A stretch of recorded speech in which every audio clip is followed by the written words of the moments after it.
Vote of no confidence is going to come since 2020, and then COVID-19 come up, you know. He's done exceptionally well, so we must give him commendation. Mr. Deputy Speaker, Acting Speaker, members of Parliament, sometimes suppose something go wrong or go right, you must admit him too. Because sometimes not everything that we say will happen by happen. And it's important that we take stock and then we can come up with corrective measures. So maybe this time is one such time where you must thinking good now, you must scale him, where did we go wrong? So people are governors, Deputy Speaker, me is raising concern, especially this year, about the budget last year. Now we have an opportunity to really have a constructive debate so that we can help the treasurer find solution. We can shoot him talk long him, but if he doesn't come up with solution, we all suffer. So this is why I think this idea of deferring the budget is a debate on this final budget outcome is important. But suppose you like debate now, you can throw me to go come now, you must scale it.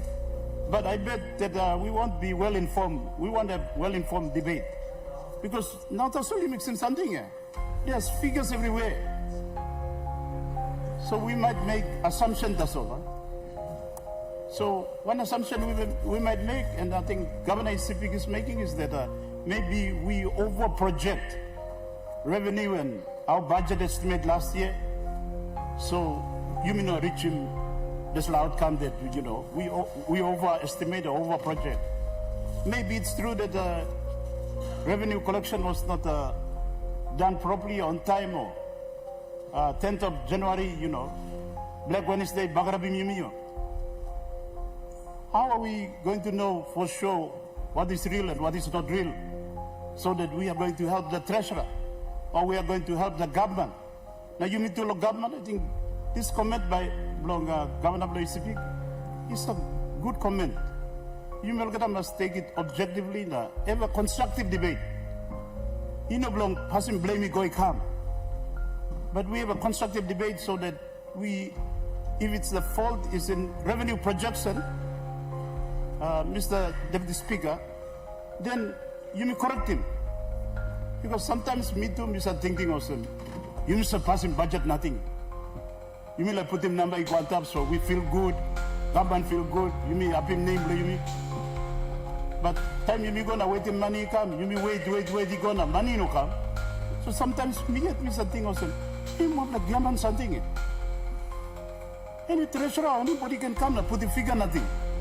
Is it for real or is it based on real projection, or you may just, up him name nothing? Sometimes Mr. thinking also, especially for last year. So Mr. Deputy Speaker, members of the House, or people by me are into, in the city, we get direct our support coming from GST, directly from IRC, so we plan to that this kind of every 2 months or some the other provinces face. But all the other governors, Mr. Deputy Speaker, since last year, only will complain here. Why all complain? Because they rely on the functional grant. People of the province, or all the provinces are not doing massive revenue generation longer. It's not that they can't do it, but because there's a penalty law that was passed when my brother here, came here from member for Kandep was the treasurer, that if we start generating revenue of our own, we will have a penalty clause, GST blah by cut. So we are paralyzed. So that's why we depend on the national budget. And in fact, the national budget fixed already 90% of the provincial budget. Mr. Deputy Speaker, members of the House, you must think seriously about this stuff. Because when you think about it, what is the use of the provincial assembly? You got use or not? Provincial government. And the provincial government too. Because provincial assembly, is to debate, among other things, laws in the budget per province. But the budget of the province is already determined 90% by the national budget. So what's the use of having provincial assembly meeting? People on NCDC, we can have a meeting because our revenue comes from IRC, and because of the big economy here, revenue will go high. So we can have a debate how we apportion the revenue, but in the provinces they can't. All turn up now, what they going to talk about?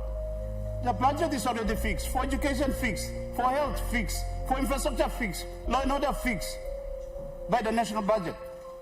And when that money don't come, then province will see maybe. So in the absence of time by debate, I can just go by what is in the paper here to look at whether it's right or wrong. So like me look page 57, law NCDC, National Capital District, operational original budget 7.1, Mr. Deputy Speaker, and then it was revised to 22.1, and here it says we received 22.1 million. So Mr. Deputy Speaker, me follow this league. I don't understand. Me plus accept this operational budget, or maybe it's true. I haven't seen it in our own budget. Personal emoluments, we don't get it. So goods and services, 7.1 million. Then we it was revised to 22 million. So it says we received 22.1 million. So this let me know understanding too. Provincial functional grant, me plus subsidy, zero. All provincial support grant. And you miss a debate too now. You plus accuse me plus NCDC law, simply plus GST. But the government and the budget balances it out for everyone. People alone, capital city just not see any functional grant. Zero. For health or for education or zero. You all province succeed. So there is equilibrium taking place, Mr. Deputy Speaker. Me plus subsidy, big plus GST, but that is not to the detriment of the provinces. You get functional grant, me plus not sit. But Mr. Deputy Speaker, if they don't get the functional grant, embarrass on it. Always in every year. In this document too, if I continue to just illustrate, I think there's one line that said Urban Youth Employment Program. So it's got 8 million in the original and then 8 million revised, and it is said that we received 8 million. So we know clear these are two, because if you go further line, the last line, there's also an Urban Youth Employment Project, 2 million, 2 million, 2 million. So, and double figure, clear about what my understanding. So we need time to look here. Treasurer, Deputy Prime Minister, Mr. Deputy Speaker. My understanding is that Urban Youth, we're supposed to get about, I think, 80 million in last year's budget. Now, me don't think me black seal. I've been asking our management, have we got the money? Me don't think me black seal, but here it says me black seal 100%, yeah. So me foully. We have the allocation to last year of about 10 million to go to Wambla Road, Blomiplalo, Nikabada Street, to extend it around when I'm here. Ghetto Stage 6 and 7. Maybe I'm not seeing some money, but it doesn't show here. We were allocated to last year 10 million for infrastructure grant going to Motokoita villages. We never got that money, but it doesn't show here. It says that, Treasurer, with due respect, 90%, 100%, 80%, 88.1%, 66%, that's NCD infrastructure counterpart funding. So this is why we need to go and study this document so we can come and have a constructive debate. He never down in Treasurer. Him helping Treasurer. Me like you me helping Treasurer. He's done, wonderful work in hard time. This is one time where he go down league. I'm not here to down him memo, bagrapi memo. He needs our support. And then, so that when we fix this thing, we identify where the problem is. Maybe it's revenue collection. Is it true, revenue collection? Okay, we can go and study it out. Or maybe it's in the budget projection. You may overestimate now. We have to show that the economy is growing. We are showing that the economy has grown by this 100 or 200%. So we project the, budget you go on tableau, 20 or 30 billion. Maybe that's the problem. It's not correspond to the actual, revenue estimate. We overestimate. We didn't take into account seriously last year. Maybe you may blame him January 10th. Okay, then we should have factored that. So you may reduce him estimation lately. So we don't have this problem of having this shortfall of how many million? 2.2880 million. Combined wage overrun, online health, overall revenue, collection go down by 1.2 billion. How are we going to sort this problem if we don't really know? Treasurer should tell us, okay, maybe I overestimate, or maybe Treasurer is pointing out that revenue collection is a problem, so then we must talk about solution. Loyal City, Mr. Deputy Speaker, members of Parliament, we invite him IRC come to City Hall, so that and we capacitate IRC, because I have no choice. I cannot do. We cannot raise revenue ourselves in the city. Maybe we can do some business. We are seriously thinking of business now. We have passed a resolution at our board that we are going to set up a business arm, and we are going to start investing. All the governors now, I am going to put together a proposal. Maybe I come to Yupla, so we will start business. You may wait for national government, you may wait forever. Yeah. We go into business big time. We build our own capacity now. At least in some way you may get money coming into the provinces. Maybe it is a projection that looks good too, on the paper too, Mr. Deputy Speaker. And maybe you open members in full DSIP blue player. You block him 100% DSIP na. Mi plan governor inox him functional grant na. Mi plan inox him PSIP good, so and we go unbalancedly. It might show that way. But how are we going to, just on the face of it, work it out that, what is the true problem or cause this, shortfall in revenue generation, so that the treasurer, we can help the treasurer to correct it, and also we can go back to the provinces and adjust our plans. Mi plan city, mi plan adjusting plan, adjusting our work plan for this year. We are trying to find other revenue source. People are like beg too. You go and beg here and then, try to borrow with no interest rate or something else. We are trying to do that too. So, Mr. Deputy Speaker, we are here to help the Treasurer. Treasurer, this is a one bill you have managed the country through tough times. Some of the toughest times that we have seen in our country since independence. It's under your watch, and you prevail. You come up with magic. Now, one of my advice that me give you is that if you have to borrow, you borrow. And Mr. Deputy Speaker, me like toto this too before me sit down. Lo borrowing here, you mean you can forget lo borrow. You mean forget too much lo borrowing. Everybody lives in debt. Even me too, I live in debt.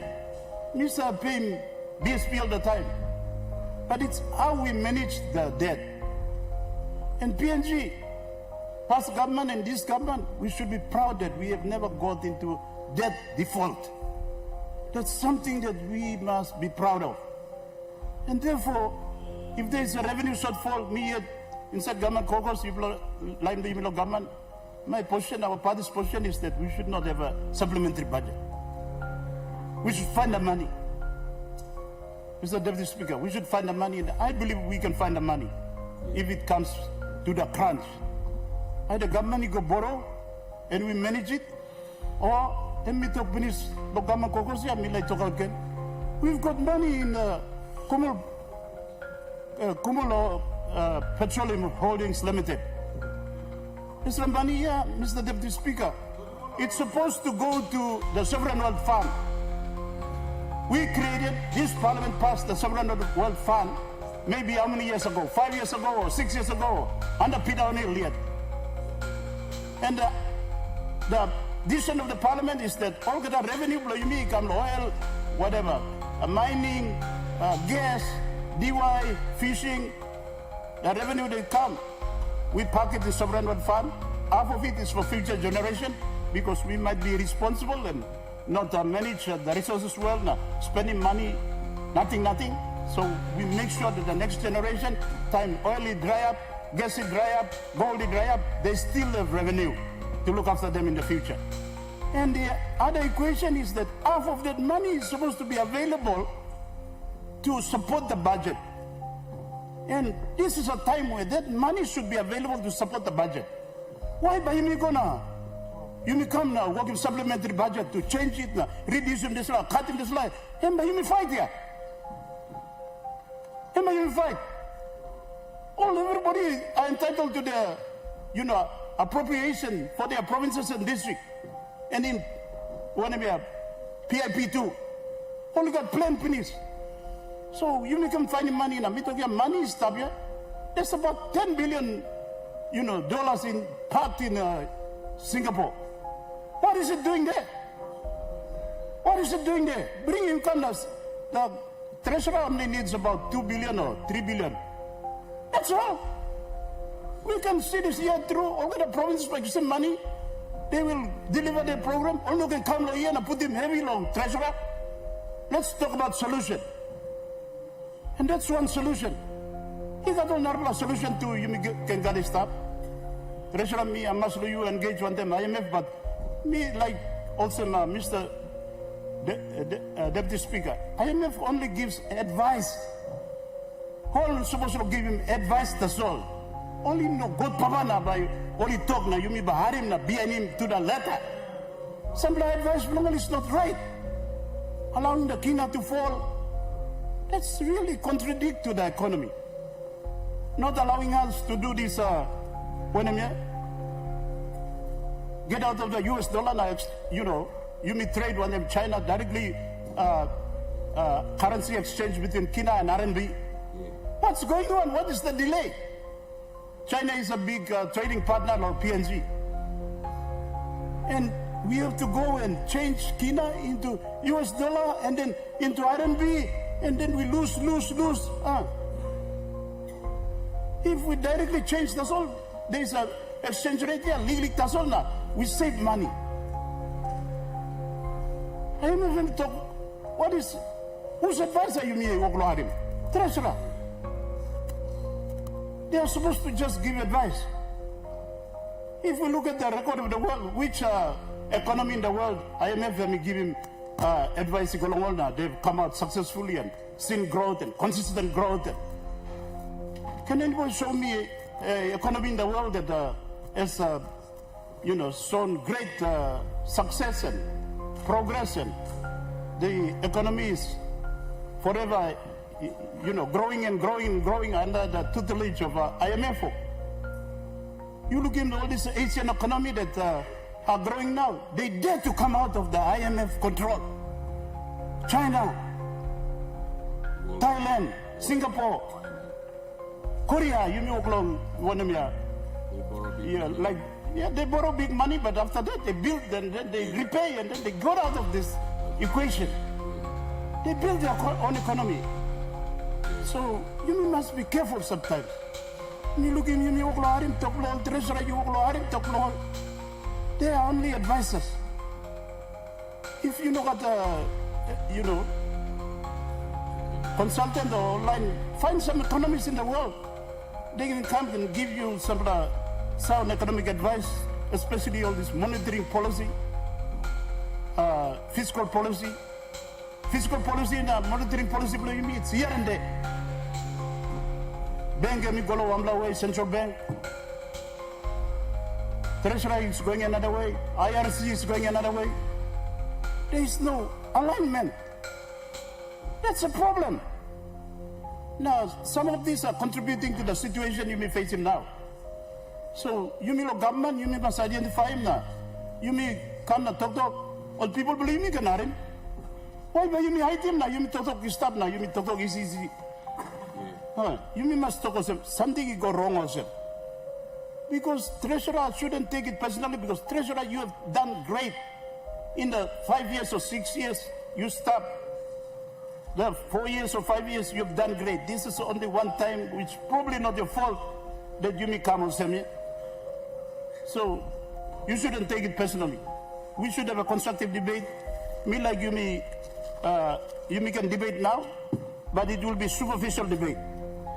We go and have a look at the report properly, the figures that are provided here, explanation from treasurer, and then we come back and have a constructive debate. So we are helping the treasurer. You mean not condemn him or you mean not bankrupt him or we are not trying to seek Honorable political Governor, mileage. your Thank you, Mr. 20 Deputy minutes Speaker. has lapsed.